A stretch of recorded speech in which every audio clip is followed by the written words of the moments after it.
মানুষকে অপমান না করেও মানুষকে সংশোধন করা যায়, তা নিয়ে একটি শিক্ষামূলক গল্প। চলো গল্পতেই আসা যাক। হঠাৎ রাস্তায় এক যুবকের সাথে এক বৃদ্ধের দেখা। যুবকটি তড়িঘড়ি করে বৃদ্ধের কাছে এগিয়ে গিয়ে নমস্কার করে বললেন, স্যার, আপনি কেমন আছেন? স্যারও যুবকটির দিকে তাকিয়ে চিনতে পারল না। অন্তঃপর উনি বললেন, তুমি কে? তখন যুবকটি বলল, আমি আপনার স্টুডেন্ট। তখন শিক্ষক মহাশয় খুশি হয়ে বললেন, আচ্ছা, তুমি এখন কি করছো? তখন যুবকটি শিক্ষক মহাশয়কে বললেন, বর্তমানে আমি একজন শিক্ষক। শিক্ষক মহাশয় খুশি হয়ে বললেন, বাহ, তুমি আমার মতো হয়েছ। যুবকটি তখন বলল, হ্যাঁ স্যার, আমি আপনার মতন একজন শিক্ষক হয়েছি। আমি সর্বদাই আপনার মতন একজন শিক্ষক হতে চেয়েছি। শিক্ষক মহাশয় খুশি হয়ে বললেন, কি করে? তখন যুবকটি স্কুলে ঘটে যাওয়া একটা ঘটনার কথা শিক্ষক মহাশয়কে মনে করালেন। আচ্ছা স্যার, আপনার মনে আছে স্কুলের একটা স্টুডেন্টের একটা দামি ঘড়ি হারিয়ে গিয়েছিল? হ্যাঁ, মনে আছে। আমার সেই ঘটনাটি মনে আছে। আচ্ছা, কিন্তু ওই ঘটনার সাথে তোমার শিক্ষক হওয়ার কি সম্পর্ক? তখন যুবকটি বলল, ঘড়িটি যে চুরি করেছিল সে ছিলাম আমি। যার ঘড়িটি হারিয়ে গিয়েছিল সে ছিল আমার বন্ধু। ও ঘড়িটি স্কুলে নিয়ে এসেছিল এবং সবাইকে দেখাচ্ছিল। ঘড়িটি আমার খুব পছন্দ হয়েছিল। ঘড়িটি খুব পছন্দ হওয়ার জন্য আমি লোভ সামলাতে পারিনি। আমি ঘড়িটি ওর কাছ থেকে চুরি করে নিলাম।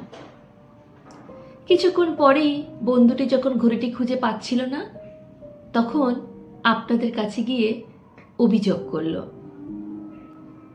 আপনি সবাইকে অনুরোধ করলেন, দয়া করে ঘড়িটি দিয়ে দাও। লোভনীয় হওয়ার জন্য ঘড়িটি আমি ফিরিয়ে দিইনি। তখন আপনি বলেছিলেন, ঠিক আছে, সবাই রুমের মাঝখানে গোল করে দাঁড়াও, চোখ বন্ধ করে। সবাই আমরা ফ্লোরের মাঝখানে চোখ বন্ধ করে গোল করে দাঁড়িয়ে গেলাম। আমি বুঝতে পারছিলাম আপনি সবার পকেট দেখছিলেন। আপনি যখন আমার পকেট থেকে ঘড়িটি বের করে নিলেন, আমি ভীষণ ভয় পেয়েছিলাম, কিন্তু আপনি কিছু বলেননি। আপনি একইভাবে সবার পকেট চেক করে গেলেন।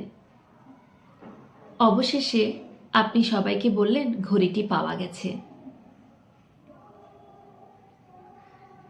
ঘড়িটি পাওয়ার পর আমার বন্ধুটি আপনাকে জিজ্ঞেস করেছিল, স্যার, ঘড়িটি কে চুরি করেছে? তখন আপনি বলেছেন, ঘড়িটি কে চুরি করেছে সেটা বড় কথা নয়, ঘড়িটি পাওয়া গেছে সেটাই বড় কথা।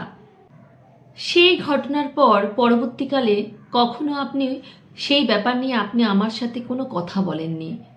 আপনি আমাকে কোনো তিরস্কারও করেননি এবং নৈতিক শিক্ষা দেওয়ার জন্য আপনি আমাকে কোনো আলাদা ঘরেও নিয়ে যাননি। সেদিন ছিল আমার কাছে সবচেয়ে লজ্জাজনক দিন। অথচ আপনি আপনার বুদ্ধিমত্তার সাহায্যে সেই হারিয়ে যাওয়া ঘড়িটি উদ্ধার করেছিলেন এবং চিরতরে আপনি আমাকে অপমান হওয়ার হাত থেকে রক্ষা করেছিলেন। সেই ঘটনার পর আমি অনেক দিন অনুশোচনায় ভুগেছি। সেই ঘটনার রেশ হয়তো কেটে গেছিল, কিন্তু ঘটনাটি আমার মনের মধ্যে রয়ে গিয়েছিল। সেদিনের পর থেকে আমি প্রতিজ্ঞাবদ্ধ হয়েছিলাম যে এই রকম অনৈতিক কাজ আর আমি কখনো করব না। আমি একজন ভালো মানুষ হব, আমি একজন শিক্ষক হব, প্রকৃত অর্থে মানুষ গড়ার কারিগর হব। প্রকৃত অর্থে আপনার কাছে সেদিন আমি সঠিক বার্তা পেয়েছি, কি ধরনের শিক্ষাবিদ হওয়া উচিত, কি করে মানুষকে অপমান না করেও তাকে সংশোধন করা যায়। আপনার উদারতা, আপনার মহানুভবতা আজকে আমাকে শিক্ষকের আসনে আসীন করেছে।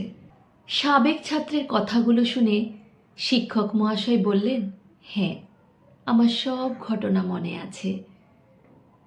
চুরি যাওয়া ঘড়িটি আমি সবার পকেটে খুঁজেছিলাম, কিন্তু তোমাকে আমি মনে রাখিনি, কারণ সেদিন আমার চোখও বন্ধ ছিল।